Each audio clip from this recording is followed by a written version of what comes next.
आप सभी का था यूपी पीसीएस का एग्ज़ाम था। आई होप आप सभी का एग्ज़ाम काफ़ी अच्छा गया होगा। हम इस सेशन में डिस्कस करेंगे क्वेश्चन पेपर में ही, लेकिन हम जो है वो साइंस एंड जो साइंस सेक्शन से क्वेश्चंस आए थे एंड साथ में जो इन्वायरमेंट पोर्शन से जो क्वेश्चंस आए थे उनको हम डिस्कस करेंगे एंड आंसर की उसके डिस्कस करेंगे। तो साइंस सेक्शन को अगर देखा जाए तो साइंस सेक्शन से जो क्वेश्चंस आए थे वो in total 19-20 questions around science से पूछे गए थे एंड इन्वायरमेंटल साइंस सेक्शन से भी करीब 7 to 8 क्वेश्चंस जो थे वो पूछे गए थे। ठीक है, तो चलिए ना डिस्कस करते हैं। तो जो पेपर मेरे पास है, ठीक है, उसमें से जो हमारा फर्स्ट क्वेश्चन है वो साइंस से आया हुआ था। So that was question number 8। ठीक है, क्वेश्चन पेपर में ही है। सो क्वेश्चन था dichloro diphenyl trichloroethane means DDT is a. DDT क्या है? Non pollutant, non biodegradable pollutant, biodegradable pollutant या बायोकेमिकल पॉल्यूटेंट। सो यहाँ पर हमारे पास करेक्ट ऑप्शन था नॉन बायोडिग्रेडेबल पॉल्यूटेंट। ठीक है, जो डीडीटी है वो डीडीटी क्या है? एक ऑर्गेनिक हैलोजन है। ठीक है, जो क्या करता है यूजुअली नर्वस सिस्टम को जो है वो अफेक्ट करता है एंड इंसेक्ट्स को बहुत रैपिडली जो है वो किल कर देता है जैसे ही इंसेक्ट्स डीडीटी के कांटेक्ट में आते हैं। अब ये हार्मफुल इसलिए बनता है because this it has the property of the non biodegradable. इसकी नॉन बायोडिग्रेडेबल जो है क्वालिटी है एंड ये जितने जितने जैसे जैसे फूड चेन में मूव करता जाता है वैसे वैसे कॉन्सेंट्रेटेड जो है वो होता जाता है। So this is very very harmful. So यहाँ पर ऑप्शन था option number B. Okay, next question था क्वेश्चन नंबर 11 जो कि इन्वायरमेंट साइंस पोर्शन से था। सो क्वेश्चन था when environment protection act for the protection and preservation of environment was passed by government of India. So यहाँ पर जो हमारे पास करेक्ट ऑप्शन था वो था ऑप्शन नंबर डी 1986। 1986 में जो था वो environment protection act for protection and preservation of environment जो था वो पास किया गया था by government of India. Okay, so इसका क्वेश्चन था इसका आंसर था option number D which is 1986। ओके, उसके बाद जो नेक्स्ट क्वेश्चन पूछा गया था वो था thermodynamically the most stable form of carbon is. Thermodynamically carbon का सबसे ज्यादा स्टेबल फॉर्म कौन सा है? ए कोल, बी फ्लोरीन्स, सी ग्रेफाइट या डी डायमंड। सो यहाँ पर हमारे पास करेक्ट ऑप्शन आना है ऑप्शन नंबर सी ग्रेफाइट। ये ग्रेफाइट जो है वो सबसे ज़्यादा स्टेबलाइज्ड फॉर्म है। थर्मोडायनेमिकली सबसे ज़्यादा स्टेबल फॉर्म है कार्बन का। ग्रेफाइट में क्या होता है? 1 डीलोकलाइज्ड इलेक्ट्रॉन होता है पर कार्बन। ठीक है, जो बहुत ज़्यादा ग्रेट अट्रैक्शन कॉज करता है कार्बन एटम्स के बीच में, इसलिए ज़्यादा स्ट्रॉन्ग यहाँ पर बॉन्ड्स यहाँ पर बनते हैं एंड जो स्ट्रक्चर है वो काफ़ी ज़्यादा स्टेबल होता है। सो करेक्ट ऑप्शन था यहाँ पर ऑप्शन नंबर सी। ओके, उसके बाद नेक्स्ट चलते हैं। सो नेक्स्ट क्वेश्चन हमारे पास अगेन साइंस का है। सो वो पूछा गया which among the following compound is the main constituent of natural gas. Natural gas का मेन कॉन्स्टिट्यूएंट क्या है? सो ऑप्शन है ब्यूटेन, बी हेक्सेन, सी बेंजीन या डी मीथेन। सो काफ़ी डायरेक्ट क्वेश्चन था एंड इसका करेक्ट आंसर है option number D methane. Natural gas का जो मेन कंपोनेंट है वो क्या है? मीथेन है।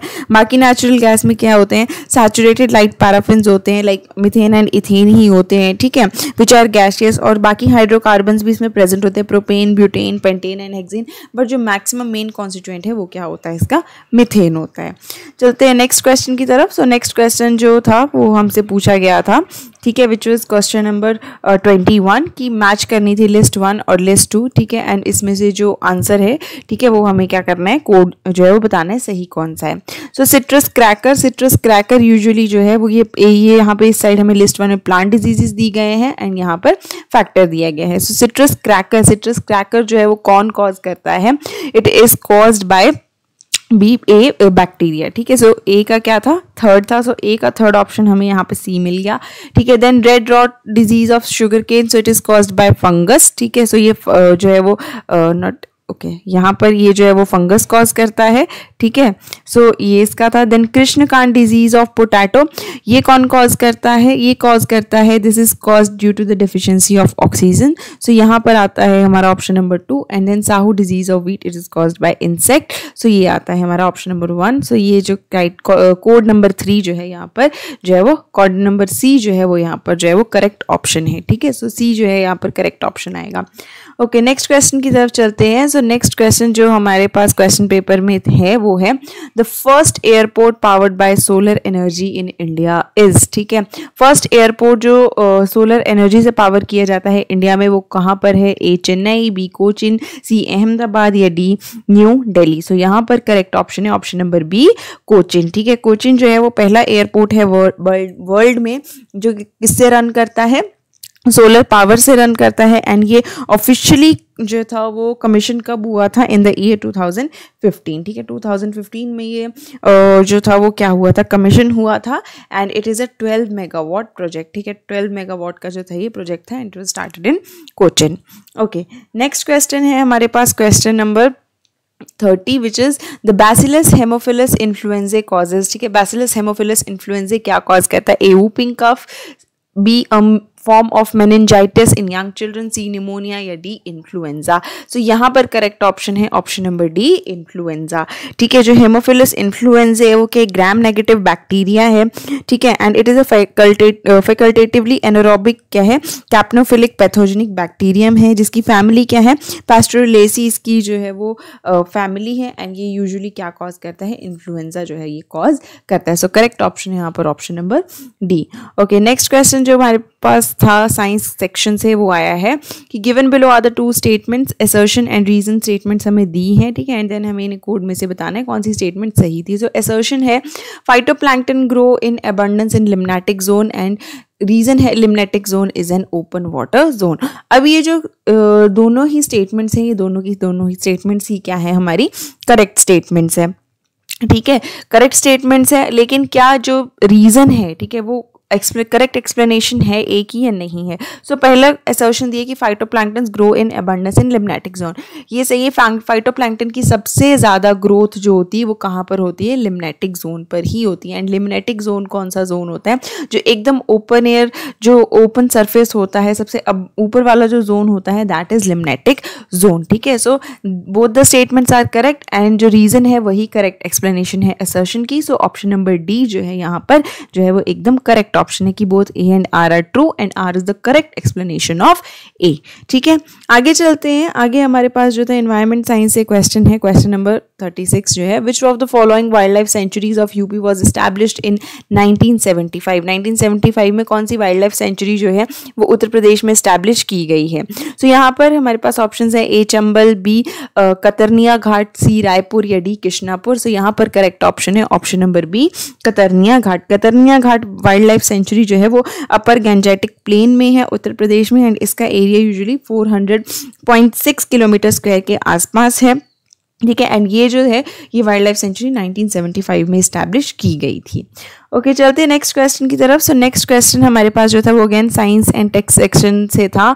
सो साइंस से जो क्वेश्चन पूछा गया है वो है कि photochemical smoke always contains, photochemical smoke में हमेशा क्या होता है, A phosphorus, B ozone, C methane या डी एल्यूमिनियम आयन। सो यहाँ पर करेक्ट ऑप्शन है हमारे पास option number B ozone. Smoke usually क्या होता है, स्मोक एक वर्ड बना है किससे, स्मोक प्लस फॉग से मिलके बना है स्मोक, ठीक है एंड फोटोकेमिकल स्मोक में हमेशा ही क्या है, ओजोन जो है वो प्रेजेंट होता ही होता है। सो करेक्ट ऑप्शन है यहाँ पर ऑप्शन नंबर बी, ठीक है। उसके बाद हम चलते हैं आगे, ठीक है। तो आगे हमारे पास जो क्वेश्चन है वो किस किस से पूछा गया है, आगे हमारे पास क्वेश्चन जो है वो एनवायरमेंटल साइंस सेक्शन से जो है वो पूछा गया है। सो एनवायरमेंट साइंस का जो क्वेश्चन है वो है हमारे पास कि Dudhwa national park is situated in which of the following districts of Uttar Pradesh. Dudhwa national park जो है वो कौन से डिस्ट्रिक्ट में है उत्तर प्रदेश के। ऑप्शन है ए बड़ैच, बी लखीमपुर खेरी, सी पीलीभीत या डी सीतापुर। सो यहाँ पर करेक्ट ऑप्शन है option number B Lakhimpur Kheri. जो दुधवा नेशनल पार्क है वो लखीमपुर खेरी में जो है वो प्रेजेंट है। आगे चलते हैं, आगे हमारे पास जो क्वेश्चन है वो हमारे पास अगेन साइंस सेक्शन से है। सो वो है which of the following material is biodegradable. Biodegradable कौन सा इनमें से, A glass bottle, B plastic cup, C aluminium foil या डी वूल। सो यहाँ पर करेक्ट ऑप्शन है ऑप्शन नंबर डी वूल, ठीक है। वूल ही एक ऐसा सब्सटेंस है इन चारों में से जो क्या है बिल्कुल बायोडिग्रेडेबल है, ठीक है। एकदम से वो क्या हो जाता है, डिकम्पोज हो जाता है, जबकि जो हमारे ग्लास बॉटल हैं, plastic cups and aluminium foil है ये डिकम्पोज नहीं होते हैं, they all are non biodegradable, ठीक है। अब आगे चलते हैं, नेक्स्ट इसी के नीचे क्वेश्चन है as per India state of forest report 2021 which of the following state has registered maximum increase in the forest cover in during last 2 years, ठीक है। किसका जो था वो मैक्सिमम इंक्रीज हुआ है फॉरेस्ट कवर में in Indian state. So option हैं ए केरला, बी असम, सी अरुणाचल प्रदेश या डी आंध्र प्रदेश। तो यहाँ पर हमारे पास जो करेक्ट ऑप्शन है वो है option number D Andhra Pradesh, ठीक है। जो मैक्सिमम फॉरेस्ट कवर का इंक्रीज जो देखा गया है वो आंध्र प्रदेश में है, then followed by second number पर तेलंगाना था एंड देन ओडिशा था। आंध्र प्रदेश में टोटल 647 स्क्वायर किलोमीटर का जो है वो इंक्रीज जो है वो हुआ है फॉरेस्ट कवर में, ठीक है। सो करेक्ट ऑप्शन है ऑप्शन नंबर डी, आंध्र प्रदेश।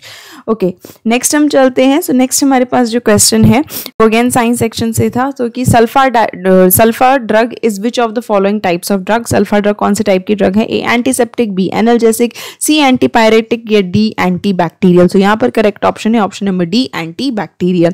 सल्फर ड्रग क्या है? एक एंटी बैक्टीरियल ड्रग है जो हम यूजुअली जो है वो एक सिंथेटिक एंटीबायोटिक है, ठीक है। इसको ये पहली ऐसी केमिकल सब्सटेंस थी जिसको यूज किया जाता था to treat and prevent bacterial infections in human, ठीक है। जो भी ह्यूमंस में बैक्टीरियल इन्फेक्शंस होते थे उनको ट्रीट करने के लिए सल्फर ड्रग जो थी वो दी जाती थी। सो करेक्ट ऑप्शन है option number D, anti bacterial.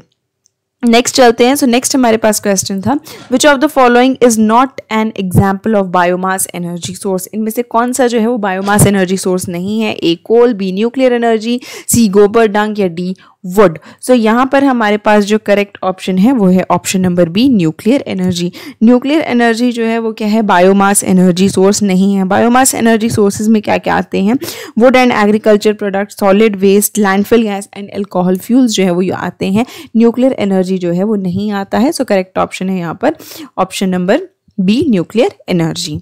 Okay, आगे चलते हैं। सो आगे हमारे पास जो क्वेश्चन है वो है कि Keibul Lamjao national park is located in which lake. Keibul Lamjao national park जो है वो कौन से लेक में जो है वो सिचुएटेड है? ए लोकटक, बी दल, सी वुलहर या डी कोलेरू। अब कीबुल नेशनल पार्क जो है वो एक तो मणिपुर स्टेट में है, ठीक है, जो है वो इंडिया के मणिपुर स्टेट में प्रेजेंट है। एंड ये जो है एक फ्लोटिंग लेक है, फ्लोटिंग पार्क है, ठीक है। सो ये जो पार्क है वो कहाँ पर प्रेजेंट है? It is present on the lake Loktak. Loktak lake में जो है ये पार्क जो है वो बना हुआ है and it is in the Manipur state. Okay, next चलते हैं। नेक्स्ट हमारे पास जो क्वेश्चन है नेक्स्ट क्वेश्चन है हमारे पास साइंस सेक्शन से, वो है given below are the two statements, one is labelled as assertion and other as reason. Again assertion and reason वाला है, ठीक है।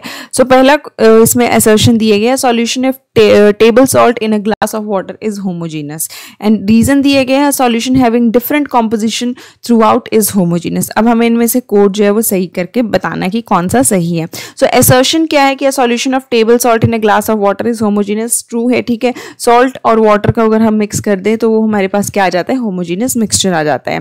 लेकिन a solution having different composition throughout is homogeneous. अब ये रीजन क्या है? गलत है। जो सॉल्यूशन में डिफरेंट कॉम्पोजिशन होता है वो होमोजीनियस मिक्सचर्स नहीं होते, उन्हें हम हेटेरोजीनियस मिक्सचर बोलते हैं। होमोजीनियस मिक्सचर्स वो होते हैं जब हम भी ट्रू क्वांटिटीज को मिक्स करें एंड वो एकदम यूनिफॉर्म एक सॉल्यूशन बन जाए, उसे हम होमोजीनियस बोलते हैं। सो ये रीजन गलत है।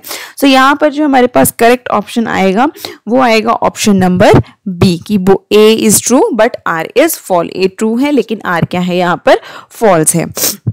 ओके, इसके बाद हम चलते हैं नेक्स्ट हमारे पास जो क्वेश्चन है वो कौन सी सेक्शन से है? एनवायरनमेंट सेक्शन से है।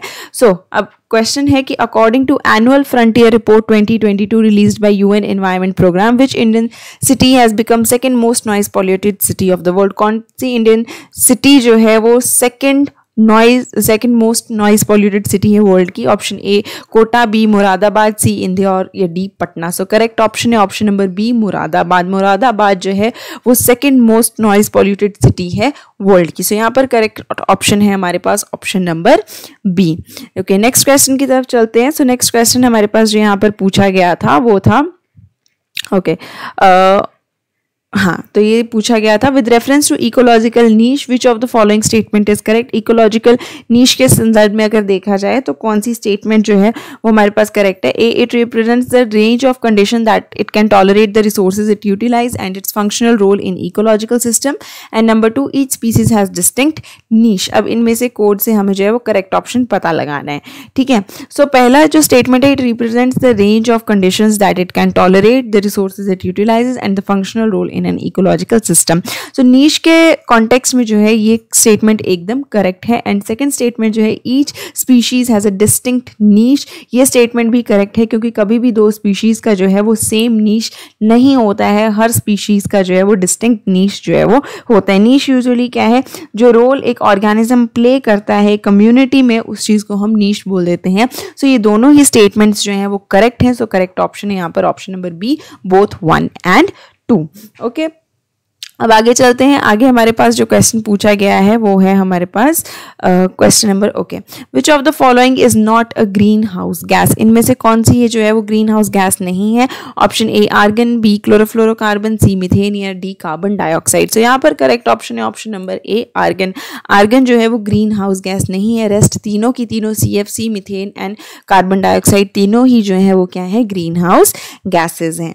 ओके, उसके बाद जो नेक्स्ट क्वेश्चन है हमारे पास जो पूछा गया कि the dengue fever is caused by the bite of which of the following mosquito. Dengue fever किस मस्कीटो की बाइट से जो है वो होता है। A Asian tiger mosquito, aedes mosquito, culex या एनोफिलीज मस्कीटो से। यहाँ पर हमारे पास करेक्ट ऑप्शन है option number B aedes mosquito. Dengue virus जो है वो क्या है, इट इज वो किससे स्प्रेड होता है, by the bite of the Aedes mosquito. ठीक है, एडीज इन्फेक्टेड स्पीशीज जो होती हैं वो ये डेंगू वायरस को जो है वो क्या करती हैं, स्प्रेड करती हैं। ठीक है, तो करेक्ट ऑप्शन है option number B. Okay, next question हमारे पास जो पूछा गया है, it is which of the following pair is not correctly match, इनमें से कौन सा पेयर करेक्टली मैच नहीं है। सो पहला यहाँ पे क्वांटिटी दी है, यहाँ पर SI यूनिट दिया है। सो पहला क्या है, activity of radio active substance, SI unit curie, B power of lens dioptre, C heat joule, D pressure pascal. अब ये तीनों के तीनों जो है वो एकदम करेक्ट है। लेंस को हम डायोप्टर में मेजर करते हैं, हीट को जूल्स में मेजर करते हैं एंड प्रेशर को पास्कल में मेजर करते हैं, लेकिन activity of radio active substance को हम क्यूरी में मेजर नहीं करते हैं, इसको हम बेकरल में मेजर करते हैं। सो यहाँ पर option the correct option number ए। ठीक है, ऑप्शन नंबर ए करेक्टली मैच नहीं है, बाकी तीनों के तीनों ऑप्शन जो है वो एकदम करेक्टली मैच्ड हैं। ठीक है, नेक्स्ट हम चलते हैं नेक्स्ट क्वेश्चन में। सो नेक्स्ट क्वेश्चन जो है वो 113 है जो पूछा गया है, compressed natural gas CNC is composed of. CNC में यूजुअली क्या होता है, A methane, B propane, C ethane या डी ब्यूटेन। सो इसमें जो हमारे पास करेक्ट ऑप्शन है ऑप्शन नंबर ए मीथेन। ठीक है, जो CNG है, CNG stands for the compressed natural gas. ठीक है, ये गैशियस प्रोडक्ट होता है पेट्रोलियम का। ठीक है, और इसमें जो हमारे पास मेन कॉन्स्टिट्यूएंट आता है मीन्स 93.05% जो है वो मीथेन प्रेजेंट होता है, and then nitrogen, carbon dioxide, propane and कुछ ट्रेसेस जो हैं वो इथेन के प्रेजेंट होते हैं, बट मैक्सिमम इसमें क्या प्रेजेंट होता है, मीथेन प्रेजेंट होता है। ठीक है, ओके, नेक्स्ट क्वेश्चन की तरफ चलते हैं। सो नेक्स्ट क्वेश्चन जो यहाँ से हमें पूछा गया था वो था okay, which one of the following pair is not correctly match, इनमें से कौन सा पेयर करेक्टली मैच नहीं है। A neoprene, specialised rubber, B aspartame, synthetic sweetener, C oxytocin hormone, D rayon modified starch. अब इसमें से भी ये तीनों की तीनों एकदम करेक्ट है। रेयन मॉडिफाइड स्टार्च है, ऑक्सीटोसिन भी एक हार्मोन है, एस्पार्टेम भी एक सिंथेटिक या आर्टिफिशियल स्वीटनर है, लेकिन नियोप्रीन जो है वो स्पेशलाइज्ड रबर नहीं है। नियोप्रीन क्या है, एक ग्रुप ऑफ सिंथेटिक रबर्स है, उससे ये नाम आता है नियोप्रीन रबर। ठीक है, जिसको हम कैसे बनाते हैं, by polymerising the organic compound chloroprene. Chloroprene को जब हम पॉलीमराइज कर देते हैं तब हमारे पास नियोप्रीन जो है वो बनता है। So it is not a specialised rubber. So यहाँ पर हमारे पास जो करेक्ट ऑप्शन है, ठीक है, इस क्वेश्चन का वो है option number A, this is not correctly matched. Okay, then हमारे पास जो नेक्स्ट क्वेश्चन यहाँ से पूछा गया था वो है, solar energy is converted into electric energy through. Solar energy को हम इलेक्ट्रिक एनर्जी में कैसे कन्वर्ट करते हैं। A dry cell, B लेक्लैंड cell, C वोल्टेक cell या डी फोटोवोल्टिक सेल। सो यहाँ पर करेक्ट ऑप्शन है option number D photovoltaic sales. ठीक है, फोटोवोल्टिक सेल से हम सोलर एनर्जी को इलेक्ट्रिक एनर्जी में कन्वर्ट करते हैं।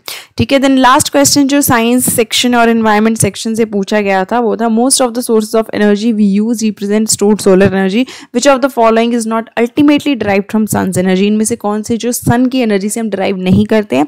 A biomass energy, B nuclear energy, C wind energy या डी जियोथर्मल एनर्जी। सो यहाँ पर करेक्ट ऑप्शन है option number B nuclear energy. Nuclear energy sun की एनर्जी से हमें नहीं मिलती है। रेस्ट जो 3 एनर्जीज हैं, ठीक है, वो हमें यूजुअली जो है वो कहाँ से मिलती है। ठीक है, वो सोर्सेज ऑफ एनर्जी जो है वो यूजुअली स्टोर्ड सोलर एनर्जी से जो है वो हो जाती है, लेकिन न्यूक्लियर एनर्जी जो है वो सन की एनर्जी से हमें नहीं मिलती है। ठीक है, सो ये थे science and tech and environment के क्वेश्चंस एंड उनकी आंसर कीज। आई होप आपको आंसर्स भी क्लियर हो गए होंगे एंड एक्सप्लेनेशन भी क्लियर हो गई होगी। So that's all for today. बाकी जितने भी सब्जेक्ट्स हैं उनकी आंसर की भी जो है वो अपलोड हो जाएगी। ठीक है, so stay safe, take care and bye bye.